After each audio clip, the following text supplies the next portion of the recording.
Libro de Primera de Corintios, capítulo 13, versículo del 1 al 13. Si yo hablase lenguas humanas y angélicas y no tengo amor, vengo a ser como metal que resuena o símbolo que retiñe. Y si tuviese profecía y entendiese todos los misterios y toda ciencia, y si tuviese toda la fe de tal manera que trasladase los montes y no tengo amor, nada soy. Y si repartiese todos mis bienes para dar de comer a los pobres, y si entregase mi cuerpo para ser quemado y no tengo amor, de nada me sirve. El amor es sufrido, es benigno, el amor no tiene envidia, el amor no es jactancioso, no se envanece, no hace nada indebido, no busca lo suyo, no se irrita, no guarda rencor, no se goza de la injusticia, mas se goza de la verdad. Todo lo sufre, todo lo cree, todo lo espera, todo lo soporta. El amor nunca deja de ser, pero las profecías se acabarán y cesarán las lenguas y la ciencia acabará, porque en parte conocemos y en parte profetizamos. Mas cuando venga lo perfecto, entonces lo que es en parte se acabará. Cuando yo era niño, hablaba como niño, pensaba como niño, juzgaba como niño, mas cuando yo fui hombre dejé lo que era de niño. Ahora vemos por espejo oscuramente, mas entonces veremos cara a cara. Ahora conozco en parte, pero entonces conoceré como fui conocido. Y ahora permanecen la fe, la esperanza y el amor, esos tres, pero el mayor de ellos es el amor. Padre Santo, en el nombre de Jesús, hoy te damos gracias, porque tu amor fue derramado en nosotros, por tu Espíritu Santo. Ayúdanos cada día a reconocer esa verdad y a vivirla, porque sabemos que debemos amarte a ti primero, por sobre todas las cosas, con toda nuestra alma, mente, corazón y cuerpo, amarnos a nosotros mismos y amar a los demás. Gracias, Señor, porque cuando dices que nos amemos, no es con orgullo, ni es con egolatría, sino con un corazón contrito y humillado, con un espíritu quebrantado. Abre nuestros ojos, alumbra nuestro entendimiento. Hoy estoy atento a tus palabras, inclino mi oído a tus razones. Gracias por enseñarme a través de tu verdad la voluntad para mi vida. Me rindo a tus pies y ya no soy un niño. Tú me has hecho más que vencedor para escuchar y obedecer tu palabra. En el nombre de Jesús. Amén. Gracias, Señor. Hoy conocemos en parte, pero un día vamos a conocer cómo fuimos conocidos. Uy, Señor, qué vergüenza. Ayúdanos a vivir en temor de Dios y en santidad. Te damos gracias en el nombre de Jesús. Amén. Amén. Los invito a que vayamos al libro de Colosenses, capítulo 2. Vamos a leer a partir del versículo 18. Colosenses 2, 18 en adelante.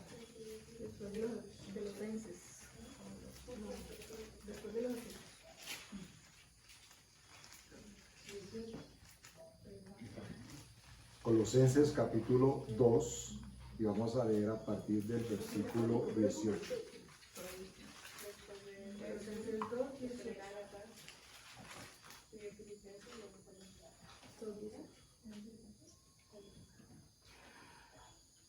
Amén. Colosenses capítulo 2, versículo 18 en adelante.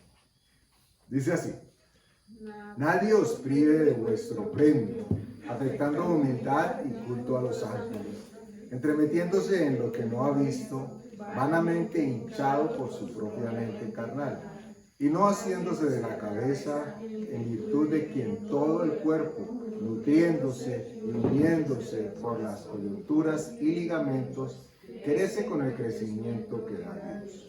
Pues, si habéis muerto con Cristo en cuanto a los rudimentos del mundo, Porque, como si vivieses en el mundo, os sometéis a preceptos tales como no manejes, ni gustes, ni aun toques, en conformidad a mandamientos y doctrinas de hombres, cosas que todas se destruyen con el uso. Tales cosas tienen a la verdad cierta reputación de sabiduría en culto voluntario, en humildad y en duro trato del cuerpo, pero no tienen valor alguno contra los apetitos de la carne. Por ahora allí. Este pasaje que acabamos de leer encierra muchas cosas, pero con dos particularidades.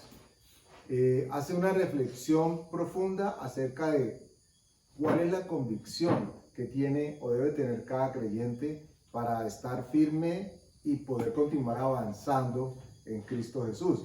Y la reflexión la hace, vamos a retomar el versículo 20 y al 23, lo leo un poco más despacio, dice, pues el 20, pues si habéis muerto con Cristo en cuanto a los rudimentos del mundo, ¿por qué? Como si vivieseis en el mundo, os sometéis a preceptos, tales como no manejes, ni gustes, ni aun toques, en conformidad a mandamientos y doctrinas de hombres, cosas todas que se destruyen con el uso.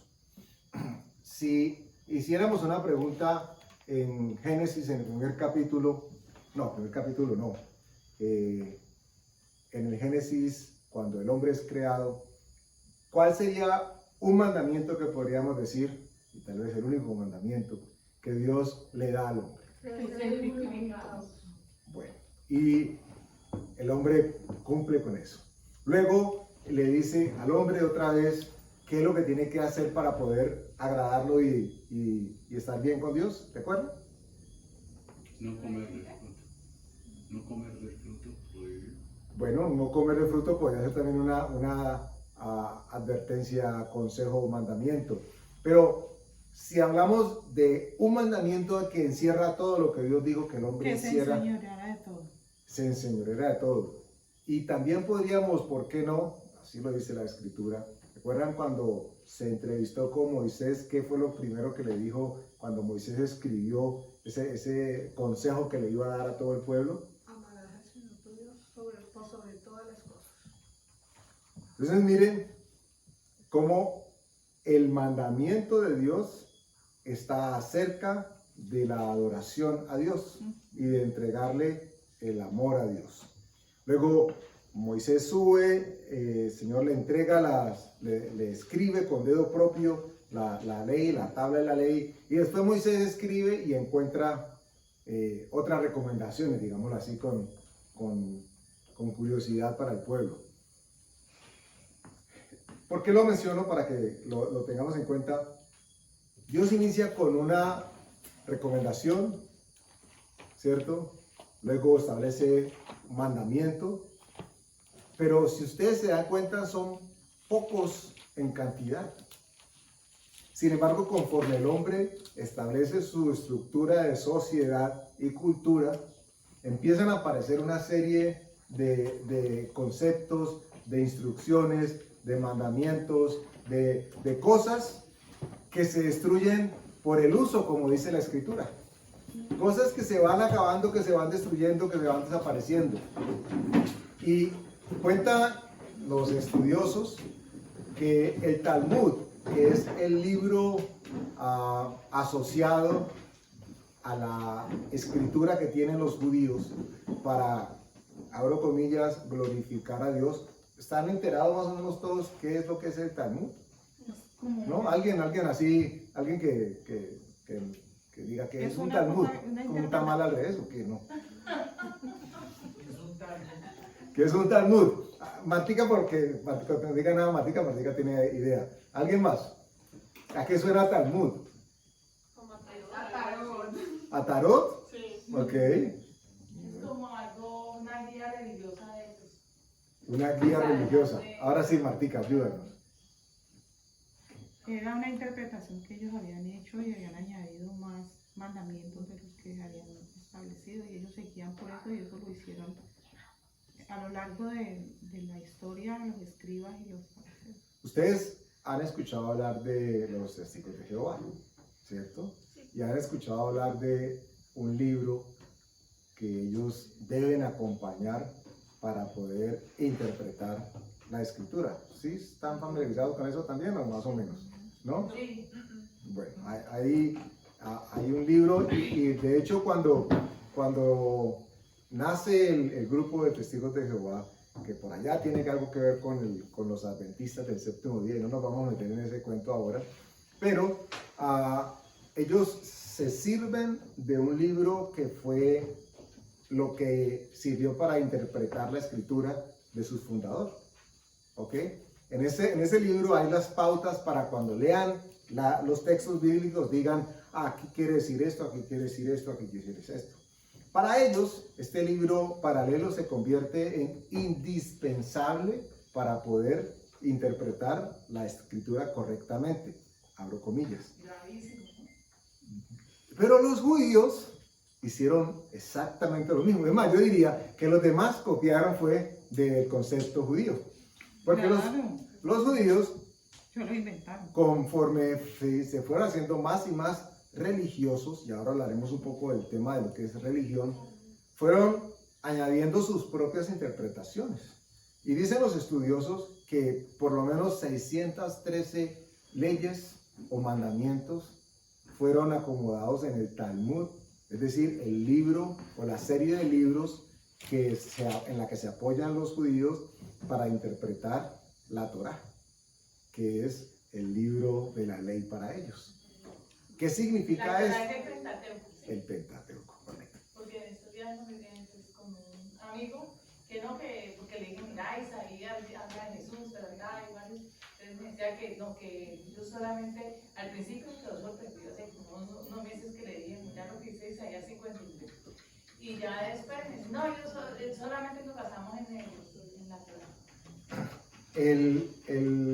La aplicación que ellos le dan es muy religiosa y muy ortodoxa a propósito del Pentateuco, pero no puede un judío sentirse y saberse judío sin considerar lo que los profetas han dicho en el Antiguo Testamento, porque todos lo citan, todos conocen de quién es Isaías, todos conocen qué era Ezequías, todos saben cómo se restauró Jerusalén en la época de Esdras y de Nehemías. Todos ellos lo saben, por eso guardan las fiestas de manera tan celosa. El punto es que conforme habían rabinos que adquirían más y más conocimiento o más y más estudio, entonces eran referentes para la interpretación de lo que la escritura decía. Y cada vez que alguien hacía una interpretación, esta interpretación o este consejo quedaba registrado o lo registraban. Entonces fueron añadiendo cada vez más y más conceptos o interpretaciones humanas a propósito de la escritura. Al punto de que ellos tienen este libro paralelo o esta serie de escritos paralelos que conforman el Talmud. Y entonces interpretan o van a ver, cuando lean la escritura, van a ver qué dice el Talmud. Y ustedes recordarán Jesús diciéndoles a ellos que que las tradiciones que ellos habían instaurado y que habían establecido, ¿qué hacía? Abolía, acababa con la palabra. Porque llega un punto en donde se le cree más a la persona que interpreta que a la misma escritura. Error garrafal en el cual nosotros nunca podemos darnos. Por eso la palabra misma dice que eso no es de interpretación personal, sino que es dada por el Espíritu Santo. Eso es muy grave porque en esa época pues esos señores que estudiaban y eran doctos en las enseñanzas, en el Pentateuco, se tomaron el derecho de escribir cosas anexas de las cuales alejó a la gente totalmente de la palabra, y por eso vemos que hay una interpretación bien fuerte acerca de quién es Dios Padre, que lo ponen como un Dios castigador, y no que no hubiese hecho todas esas cosas, pero eso formaba parte de su carácter, pero ellos añadían más cosas y más cosas, haciendo las cosas todo más difícil de poder vivir. Ok, estamos en Colosenses 2, a partir del versículo 18. Bueno, resulta entonces que el versículo 20, el 21 dice, tales cosas como no manejes, ni gustes, ni aún toques. Aquí el apóstol es bastante amplio, pero quiere significar de manera puntual que hay aspectos de la vida que ellos están tratando de mantener, de llevar a cabo, de vivir en sus vidas, que necesariamente puede que suenen muy bien, puede que suenen espirituales, puede que suenen muy religiosos, pero que no dejan de ser cosas creadas por los hombres. Yo les decía en un principio que Dios inicialmente da un mandamiento, luego da 10, y uno podría decir hasta ahí llegó la cosa. Luego Moisés establece la ley o recibe la ley sanitaria que está asociada a la ley moral, y entonces se van sumando una serie de cosas. Y en el Talmud nos encontramos que por lo menos hay 613 ordenanzas de cumplimiento. Y ahora me detengo un poco más allí. Dime, María Eugenia. A propósito de eso, al principio de la pandemia, recién nos quisieron encerrar. Resulta que yo le dije, Señor, háblame, háblame hoy. Y me tocaba leer ese cuando me habla el Señor, todo eso. Pues no, ¿sabes? De ahí yo creo que sí se puede generar una religión, pero sí que no manejen, no toquen, no. Yo me hablo como clarito. Bueno, ¿qué entienden ustedes, para que vamos a empezar a conectar con la palabra religión? ¿Qué es religión para ustedes? Si se sabe la definición, súper, y si no, imagínensela, y si no, digan lo que se les ocurra, pero digan algo. Normas. Normas. Y es una forma humana de acercarse a Dios. Una forma humana de acercarse a Dios. ¿Alguien más? Cumplir ritos, Conductas. hacia Dios. cumplir unos ritos y unos requisitos para sentirse en paz con Dios. Ok.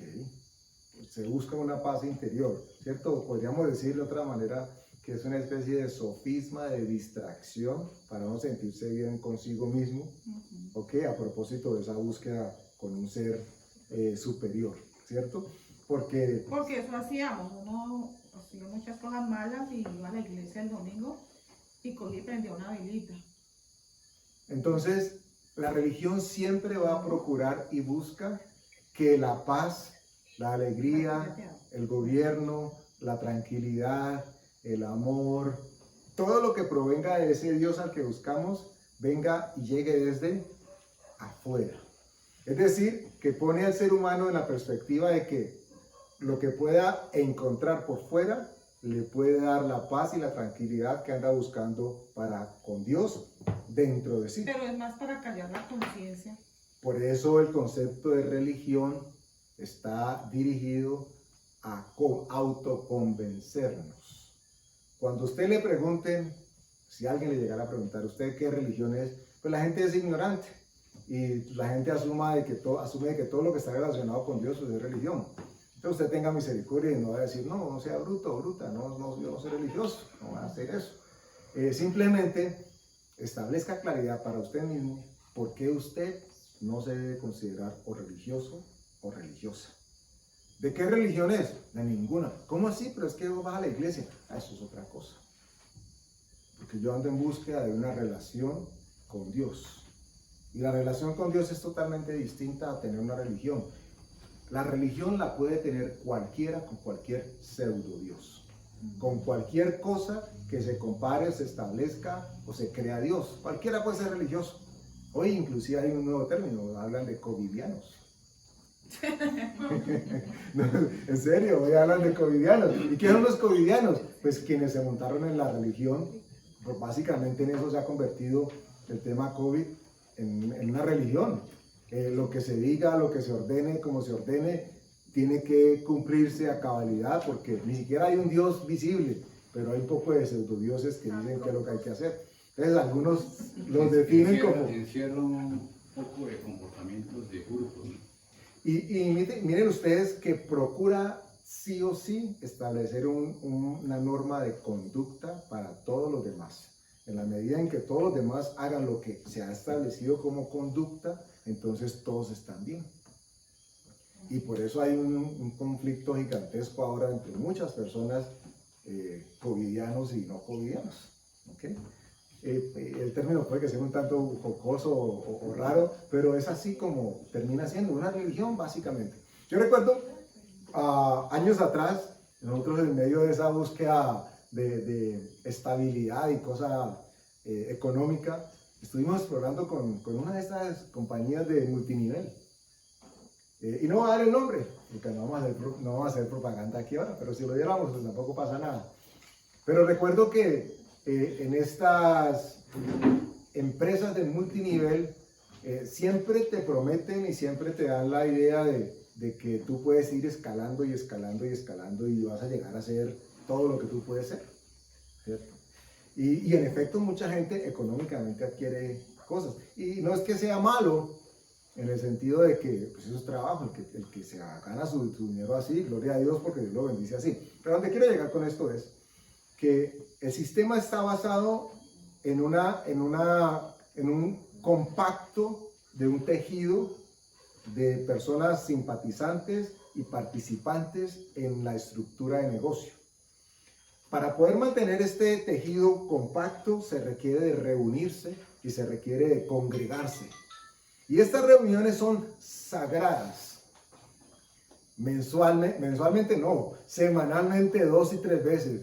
Y se convierten en algo tan presionante que hay un momento que aquellos que, como nosotros en ese momento, teníamos ganas de servir a Dios o de buscar a Dios y asistíamos a una iglesia, yo iba por momentos y me sentía como si estuviese más obligado por los líderes, abro comillas, a asistir a este tipo de formación que la obligación que ponía Dios en mi corazón para asistir a la iglesia. Y no es que hubiese una pelea, una pugna.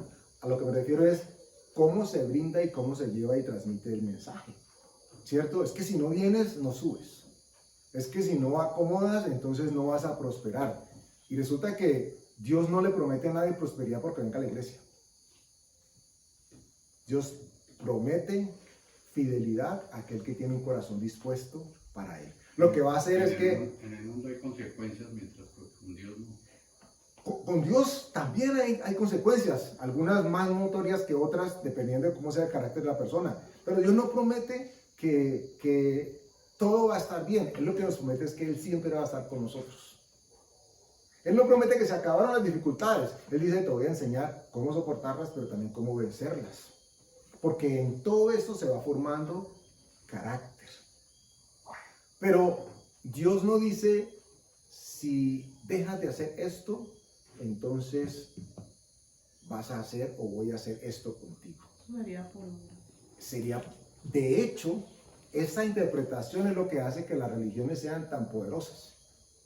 Porque aparece una figura conocida, una figura famosa o de renombre, como el Papa, por ejemplo, y establece un edicto, un decreto, lo que sea, y todo el mundo tiene claro de que para ellos, él es el representante de su Dios en la tierra. No digo de Dios, porque no, de su Dios en la tierra. Bueno, religión entonces podemos decir que son normas externas que buscan condicionar tu conducta. Básicamente es eso. Entonces, yo hice algo que me dijeron que es malo, pero si hago esto que me dijeron que es bueno, entonces ya me siento mejor. Y ahí aparece el dicho que todos entendemos perfectamente, que dice que el que peca y reza, empata. Que es una fórmula perversa. Entonces, no, yo hice esto malo, pero si hice esto bueno, entonces ya, Diosito me tiene en la buena. ¿Ok? No, es que me he portado mal y soy un bandido, una bandida, pero hoy fui a la iglesia. Entonces, Dios tiene que ver eso, ¿cierto? O hoy leí la palabra, no, es que Dios tiene que ver eso. Nada que ver. Eso es religión. Y de eso muchos de nosotros fuimos expuestos y tal vez inclusive practicamos porque lo entendíamos así. Yo recuerdo de joven tenía algún gusto, digo yo, por ir a una iglesia, pero yo ahora no sé si era porque de pronto había mujeres bonitas en la iglesia y yo quería ir a ver si había alguna, o porque en realidad tenía una intención de ir a buscar a Dios. Seguramente eran las dos cosas, pero sinceramente... ¿Cómo? Pues sí, puede ser mío negra, morena, trigueña, no sé, pero habían esas intenciones. Lo que quiero decir es que lo que Dios hace en nosotros es que le abramos nuestras puertas para él poder obrar desde dentro de nosotros, para que entonces por fuera puedan ver, inclusive nosotros mismos, que algo ha sucedido por dentro. Les voy a dar un ejemplo para que unamos un poquitico los hilos. Una de las costumbres, tradiciones, o que se han convertido en algunos de los grupos ortodoxos en Israel, hasta el día de hoy inclusive, permanece y es continuada. Ustedes saben, por ejemplo, que la escritura dice que la mujer cuando vaya a adorar al templo tiene que, ¿qué? Cubrirse la cabeza, ¿cierto? Los judíos ultraortodoxos son muy celosos con esto, porque para ellos el cabello es sinónimo de intimidad. Entonces, no puede o no debería su mujer, cuando son casadas, las solteras pueden andar con su cabellera suelta por todo lado, pero las casadas tienen que cubrírselo, porque eso habla de su intimidad. Entonces, no lo pueden hacer. Hay momentos que, de acuerdo al grupo, que inclusive no puede haber contacto físico con alguien distinto a su esposo. Es decir, nadie puede acercarse y abrazarla o tocarla o hola, ¿cómo estás? O un abrazo, porque eso significa violación de ese pacto. Pero entonces miren ustedes que la escritura dice que ellas tienen que cubrirse la cabeza y la tradición reafirma esto. ¿De qué manera? ¿Dónde encontramos nosotros esto en el Nuevo Testamento? ¿Se acuerdan Pablo diciendo que la mujer, que el cabello le es dado a la mujer por velo? ¿Ustedes recuerdan? ¿Ok?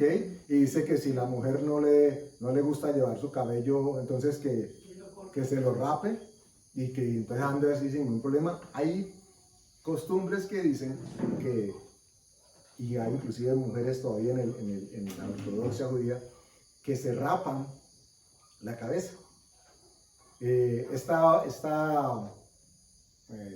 Como esta costumbre nace, dicen, cuando eran invadidos por pueblos externos, una manera de desmotivar a los invasores de que atacasen o maltratasen a sus mujeres era afearlas. Y entonces el rapar significaba de que no eran ya atractivas y la pasaban. Eso dicen algunos. Pero miren lo que a dónde quieren ir. Habla eso de raparse la mujer. Algo habla pues de que... Sí, que si no se quiere dejar su cabello, entonces que se rape. Hoy en día, algunos de estos grupos, las mujeres han encontrado una manera de cumplir la ley a su gusto. Y es muy simpática. No sé si algunos de ustedes la hayan visto o lo hayan leído por ahí. Y es que se ponen pelucas. Usan pelucas. Entonces, qué paradójico, miren a dónde quiero llegar, qué paradójico, qué extraño, qué curioso más bien, que para no andar con el pelo descubierto, se tapen con otro pelo.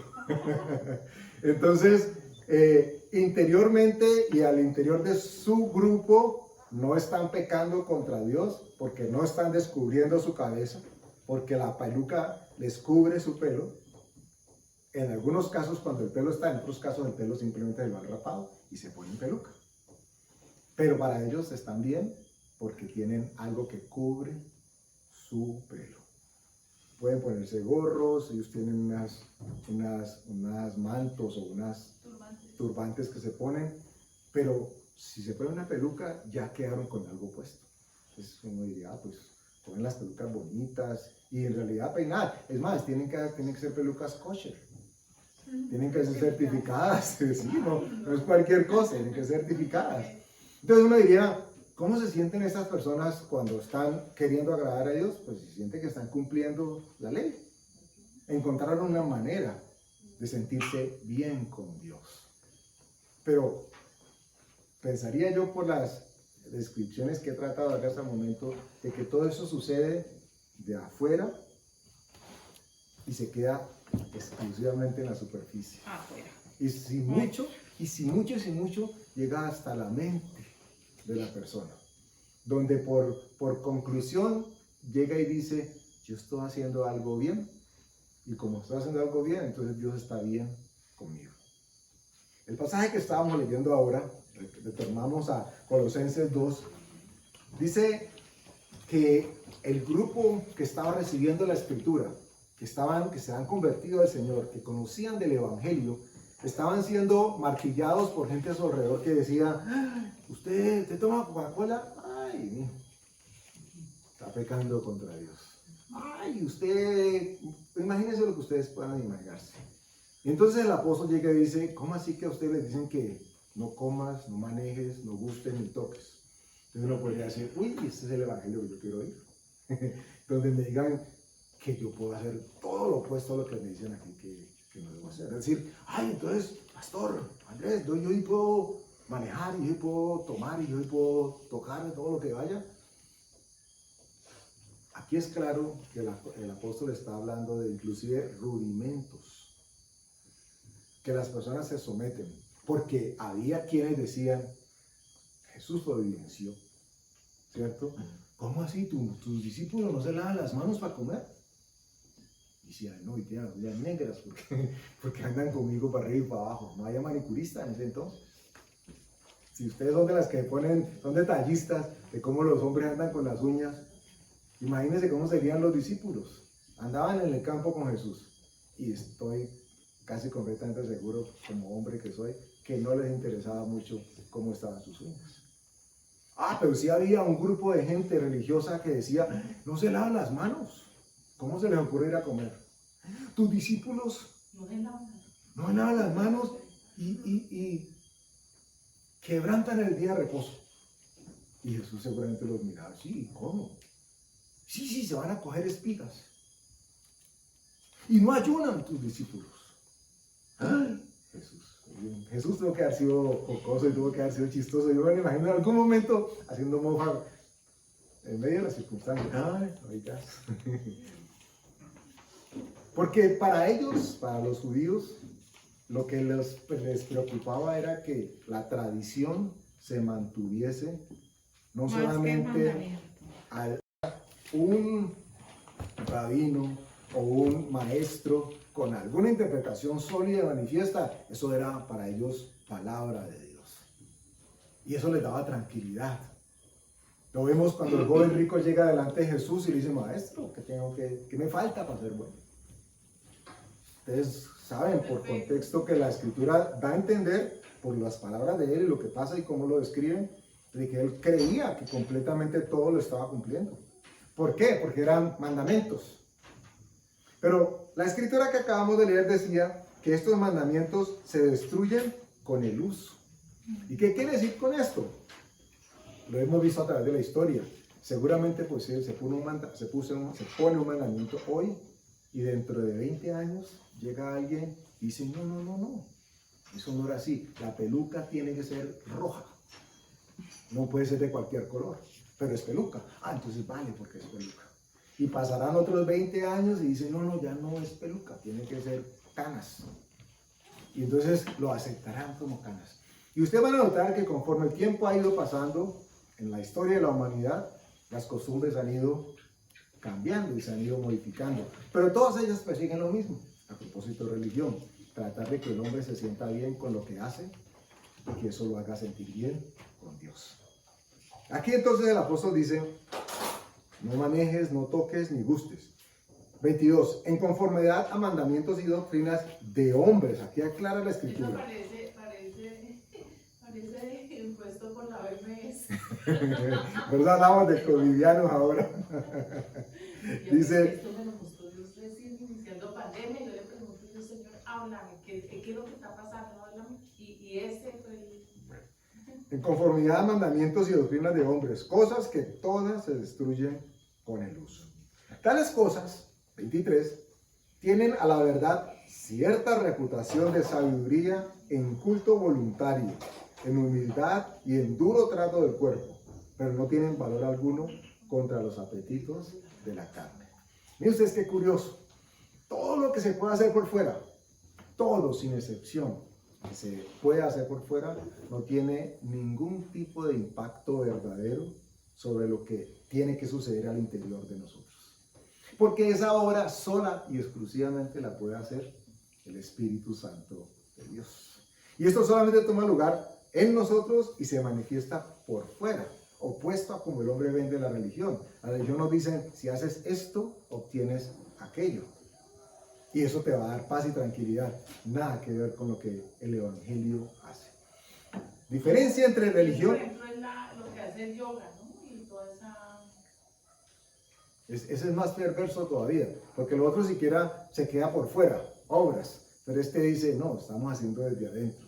Y desde adentro se abre una puerta perversa para que haya influencia espiritual, cualquiera que sea, si uno tiene claro qué es lo que está haciendo. Si usted va a hacer un ejercicio de estiramiento, diga, voy a estirar. Pero si dice que va a hacer yoga, le toca hacer mantras. Y le toca disponerse a recibir lo que los demás están haciendo. Ay, pero es que es lo mismo, eso es estirarse. Entonces estírese. Pero no diga que va para clases de yoga. Porque el que está enfrente de la clase de yoga, ese sí sabe lo que está haciendo. Ese sí sabe lo que está haciendo. Él le dice a usted que respire y sabe por qué lo está haciendo. Entonces, si usted quiere estirarse y está al lado de los yoguistas, pues estírese, pero no diga que va a clase de yoga. Tenga claro qué es lo que es la yoga. Y suena, miren, agradable, suena interesante y es hasta invitante porque pues implica supuestamente salud. Acuérdense, no dejen de estirarse. Van a decir ahora, ay, pero ni podemos estirarnos, no, porque aquí no estamos hablando de prohibiciones, recuerden. Es a esto a lo que se estaba refiriendo el apóstol Pablo cuando dice, es que a ustedes les dijeron que no toquen. Y recuerdan que llegó en un momento en que dijo a propósito de la comida, miren, para la carnicería coman de todo. Ay, es que podemos comer cerdo, coman de todo. Ay, es que no pregunte por motivos de conciencia. Y aclara, pues no la suya, está claro. Motivos también de la conciencia del otro que lo está viendo comer cosas sacrificadas a los ídolos. ¿Y por qué porque uno los bendice? La palabra de ahí en Timoteo dice que uno los bendice y ya están santificados. Además, el Señor Jesús también los bendijo y los santificó cuando estaba hablándole a los fariseos, diciéndole que todo lo que entra, va y come y va a la letrina, diciendo con eso que los alimentos estaban siendo santificados. Para poner un poco de contexto, que de pronto algunos dijeron, ¿cómo así? ¿Qué es esto que quiere decir? ¿O qué quiere decir con esto? Pablo tenía tan claro lo que estaba pasando en la comunidad y en la cultura y que vivían en medio de personas que no comulgaban y que no creían y que no practicaban el evangelio de la salvación y lo que Jesús había venido a enseñarles y a mostrarles y lo que los había hecho libres, porque habían personas que todavía sacrificaban a los ídolos. Entonces, por ejemplo, alguien llegaba y lo invito a un asado. Uy, ¿quién no quiere el asado? El fin de semana en mi casa. Y resulta que el dueño del asado había cogido su chivo, su vaca, su oveja, lo que sea, y ese no servía a Dios. Ese le ofrecía a su Baal, a su Dios de turno, y entonces hacía el rezo que fuera, y ya, coman. Entonces, cuando Pablo está diciendo que no se fijaran si esto había sido o no sacrificado a los ídolos, decía por motivos de conciencia. Decía, no la tuya, porque tú tienes claro que tú santificas eso y ya, sino la de tu hermano débil, que diga, ah, no, pues yo vi al pastor allá, estaba encendido con los yoguistas, no, yo también puedo. Porque el tema de la referencia es totalmente vinculante. Yo tiendo a imitar y a permitirme hacer lo que veo hacer a quienes considero que tienen la autoridad para hacerlo. Entonces Pablo está diciendo simplemente ten cuidado con tu hermano débil, porque ese hermano débil va a terminar recibiendo y dándole gracias a Dios al que ofrecieron el alimento. Ustedes lo han escuchado en varios momentos, yo siempre lo digo, Promática es la que conoce precisamente de esto. Nosotros convivimos aquí con una familia de Krishnas hace mucho tiempo y ellos lo hacían, esto era su costumbre. No decía, cocinaban hasta rico. Pero todo lo que hacen, se lo consagran al Dios o a los dioses de turno, todos sin excepción. Pero fue porque yo sin saber entré a su casa y descubrí ese altar. Y yo dije, ¿esto qué es? Me dijo, dijo el nombre del diablo ese. ¿Y ahí qué hacen? Yo le ofrezco todo lo que hago, la comida. Nunca más le volvió a recibir nada. Entonces, usted está claro, usted no preguntó, ay, yo no sé quién, digamos Josefa nos dio un curso, estaba más rico. ¿Y a quién se lo ofreció? No va a preguntar, usted ore y santifíquelo. Pero después de que se dio cuenta, usted en su sano juicio diría, yo cocina tan rico que yo voy y santifico y como, o simplemente usted diría, no está haciendo lo que Dios considera que debe hacer. ¿Ok? Y la santificación de los alimentos va sí o sí, ¿cierto? Yo oro por los alimentos y lo que hubiese ahí se acaba, pero por motivos de conciencia yo establezco mis prioridades y con quién hago el juego, si le podemos llamar juego, o con quién soy adepto a lo que están practicando. Entonces, el apóstol estaba moviendo el árbol para que los frutos maduros se cayeran. Y decía, otra vez ustedes con esos rudimentos, estaba hablando de los judíos. Acuérdense que antes les decían que no podían esto, no podían aquello, no podían lo otro. Aquí el Señor Jesús en Marcos 7 les dice que ellos se aferraban a la tradición de los ancianos y que si ellos iban a la plaza y no se lavaban muchas veces las manos, no comían. Y cosas que, como por ejemplo lavar el vaso, los jarros, los utensilios de metal, todas ese poco de tradiciones. Y entonces le dice los fariseos y los escribas que porque tus discípulos no andan conforme a la tradición de los ancianos. Y él le dijo, hipócritas. A mí me gusta cuando me dicen así, hipócritas. Bien profetizó de vosotros, este pueblo de labios me honra, mas su corazón está lejos de mí, pues en vano me honran, enseñando, porque se enseñan doctrinas que son mandamientos de hombres. Dejando el mandamiento de Dios, se aferran a la tradición de los hombres. Entonces, para que haya claridad, el propósito perdón, del mensaje no busca que usted diga, no, pues ya, no, todo bien, lo que sea que Dios quiera y pueda hacer, perdón, no hay inconveniente. Y resulta de que no es necesariamente eso lo que la Escritura nos está diciendo.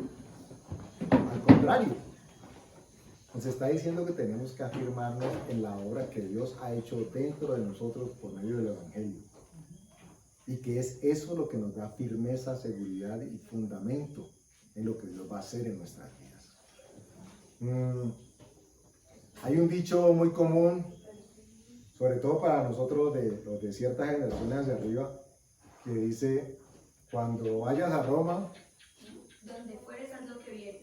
Exacto, ¿cierto? O haz como los romanos, ese es el equivalente. Haz como hacen los que viven o pernotan en Roma. Donde fueres, haz lo que vieres. Entonces imagínese usted, eso aplica cuando los inviten a comer en un lugar así bien pinchado. ¿Ok? Y entonces uno ve 45 cubiertos alrededor. ¿Y eso para qué es?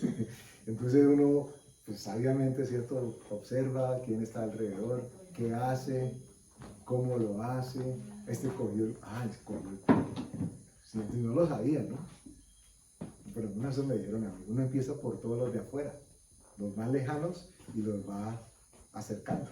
Entonces usted tiene tenedor grande y chiquito acá y cuchillo grande y chiquito acá, usted empieza por el que está más afuera. Entonces, ¿cómo aprende uno eso? Pues viendo. Pero entonces imagínese que no fuera simplemente un tema de una recepción, una comida, sino que usted llegó a otro país, en este caso, ustedes que van de salida para otro país, y dicen, ay, ¿cómo es que los españoles adoran a Dios? Y entonces, no, pues es que ellos toman sangre de toro en vez de vino. Estoy inventándome algo. Entonces, no, es que hay que tomar, aquí se acabó el vino de la congregación. De aquí en adelante es toro, perdón, sangre de toro. Entonces, no es necesariamente aplicar que hagamos lo que viéramos hacer donde vayamos. Porque lo que nosotros tenemos que tener claridad es que lo que vamos a hacer es aquello que Dios ha sembrado en nosotros y que va a producir fruto en nosotros. Esta es la gran diferencia entre lo que el Evangelio hace en nuestro interior y lo que la religión pretende hacer en el exterior. Y también es importante tener en cuenta que, porque en algunas ocasiones le preguntan a uno, ¿es malo hacer esto? ¿Es malo hacer aquello? Pues a mí me parece muy importante saber que cada uno tiene que descubrir en la palabra qué es malo y qué es bueno. Porque para mí puede ser bueno una cosa, pero para el otro no, ¿verdad? Yo no le veo nada de malo a bailar, pero a mí Dios me quitó ese deseo. Y eso es malo, no, no es malo. Pero si me preguntan a mí, yo no soy un referente para decir, no, no vaya a bailar, que es pecado. Tiene uno que descubrirlo, y yo no lo descubrí que fuera pecado, no, simplemente Dios me quitó el gusto, porque a mí me gustaba. Miren, en muchos casos las personas son resistentes a llegar al Evangelio porque están esperando que les den una lista de chequeo de lo que no pueden volver a hacer. Y en algunos casos nosotros como creyentes podemos haber sido usados para decir, allá no puede ser esto, allá no puede ser esto, allá no puede ser aquello. Olguita ha contado aquí. Si no lo han escuchado, retomo y parafraseo las palabras de ella. Una amiga que ella invitó con mucho amor después de trabajarla, digámoslo así, astutamente para llevar, mentiras, la llevó. Y el pastor del púlpito dijo que cómo se le ocurría ir vestido así. Entonces la avergonzó enfrente de todo el mundo y esa persona dijo, en mi vida quiero volver a saber de los cristianos. Ahora, si está llamada para salvación, eso llega porque llega en cualquier momento. Sin embargo, Dios nos dice que no seamos piedra de tropiezo, no, nos pide sabiduría y astucia si es necesario para a los débiles comprenderlos y con los fuertes hacernos fuertes. Vayamos por un segundo al libro de Proverbios, capítulo 4, versículo 18.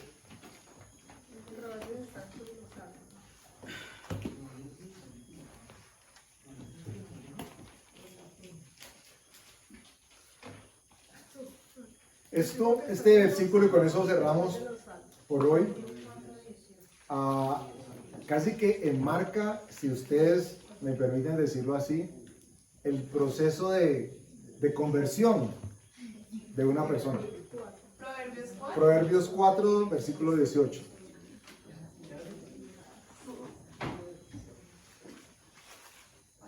Recuerden que hacemos énfasis, o hago énfasis, en mencionar la diferencia, porque dije que esto manifiesta el proceso de conversión, no el proceso de salvación.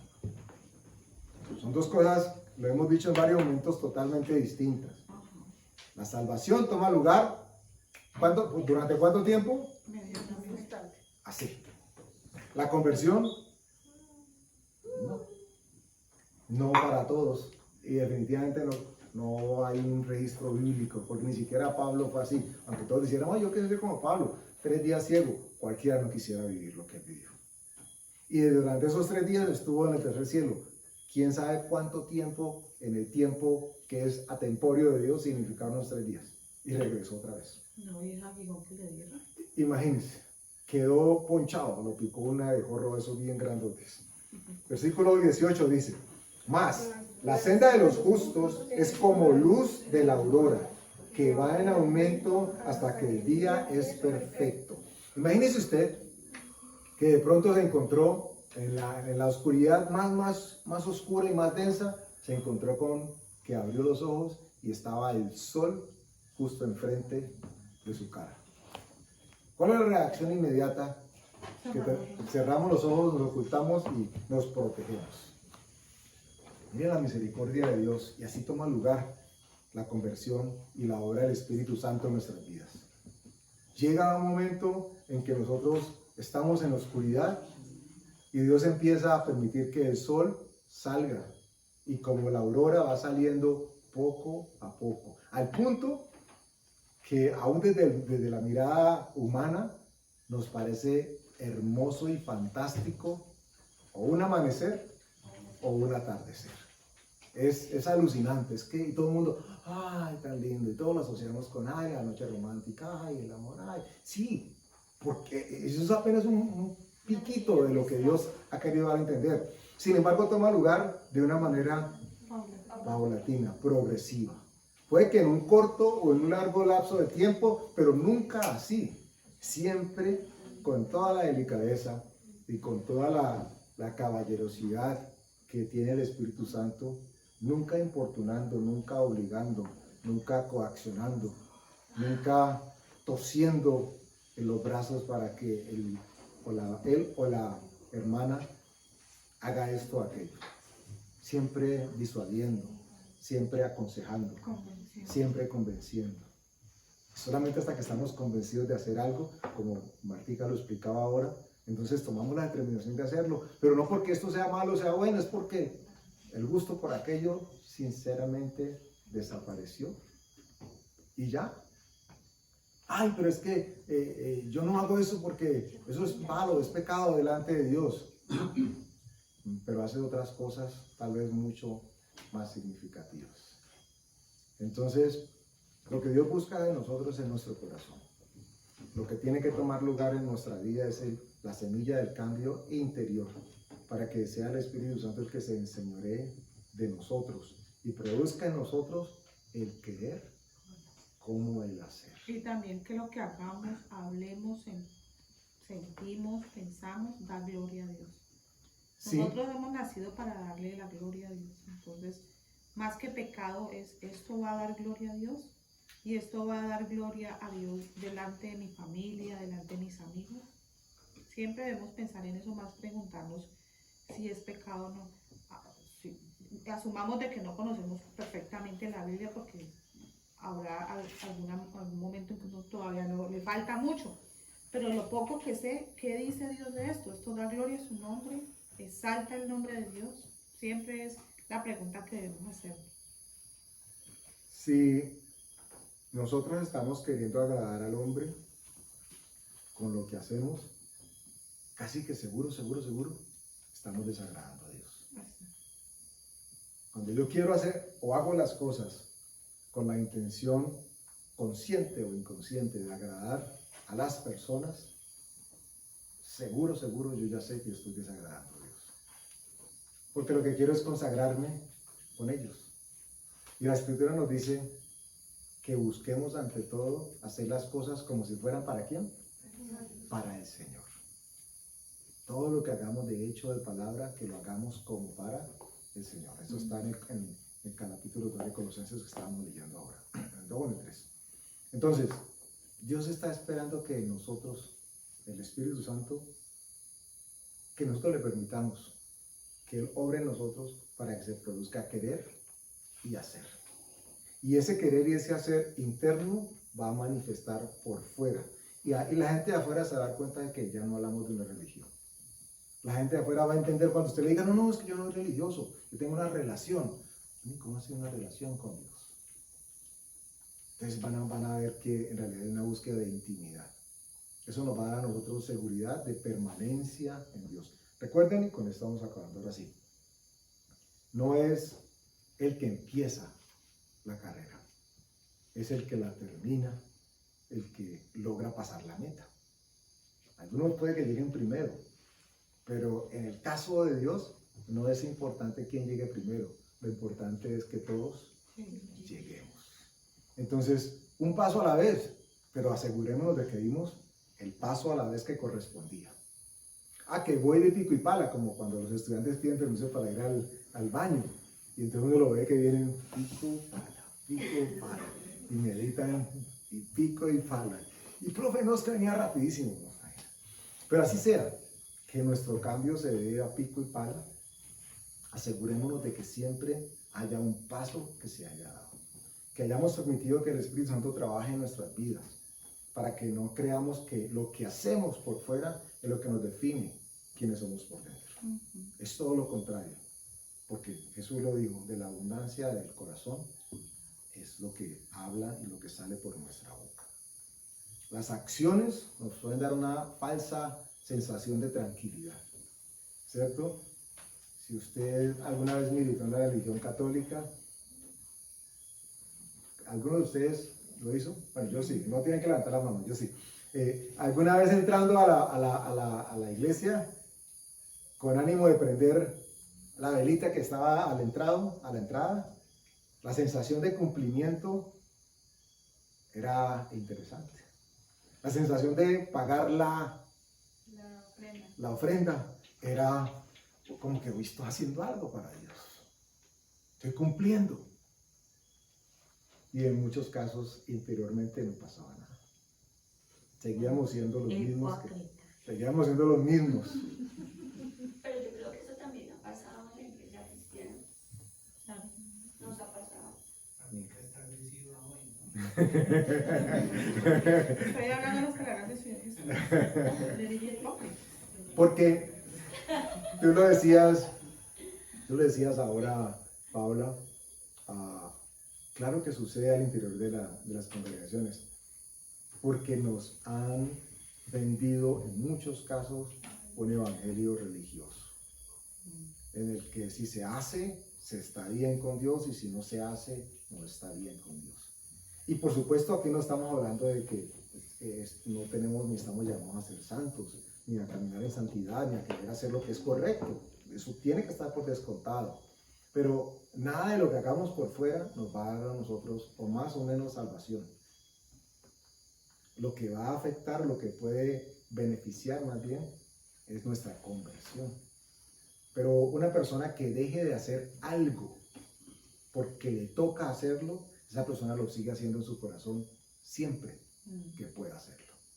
Nadie lo verá, nadie se dará cuenta, pero Dios sabe. Y la persona sabe que en su corazón está ese anhelo, ese deseo. Y en lo que hay en el corazón es lo que tenemos que cuidarnos. Entonces esa es la gran diferencia entre hago lo que sea por fuera para sentirme bien con Dios, o dejo que Dios haga por dentro conmigo lo que debe hacer para que Él pueda entenderme y yo pueda comprenderlo a Él. Amén. Amén. Vamos a darle gracias a Dios, esperando que entendamos que todas estas cosas que nos amarraban se desgastan con el tiempo y tarde o temprano van a ser cambiadas. Pero la palabra de Dios, dice la Escritura, no cambia. Ella permanece para siempre. La interpretación de los hombres va y viene, pero la palabra de Dios permanece para siempre. Los hombres pueden, o con buenas o con malas intenciones, torcerla. Hubo años atrás un loco por allá en unas islas caribeñas que encerró a una congregación completa y los llevó al suicidio prácticamente. En las Guyanas. Pero todo fue basado en cumplimiento de ordenanzas que han sido establecidas por el líder o el pseudo líder. Y todos querían agradarlo a él. Querían tal vez inconscientemente agradar a Dios, pero a través de las ordenanzas que el hombre había puesto. Nosotros no nos guiamos por ordenanzas de hombres. Nos tenemos que asegurar de que estamos cumpliendo y queriendo cumplir la voluntad de Dios, que ya nos la dejó expresa y manifiesta aquí en su palabra. Amén. Padre, gracias, Señor, gracias. El ser humano por apartarse de ti dio cabida, Señor, a llenar sus expectativas de comunión contigo a través de terceros, Señor, a través de ritos, a través de ceremonias, a través de objetos. Pero tu misericordia ha hecho, Señor, que en nuestra vida tu presencia opere un cambio verdadero, Señor. Que nos dejemos, que desarraiguemos de nosotros todos aquellos objetos, sentimientos, personas, lo que pudiese significar atadura con el mundo, Señor. Todo lo que significase apartarnos de ti. No se trata, Señor, de apartarnos de ti, se trata de caminar hacia ti. Gracias porque, como lo leíamos ahora en Proverbios, permítete que tu luz alumbre para nosotros y que eventualmente vamos a encontrar el momento en que va a estar en su punto más álgido, Señor.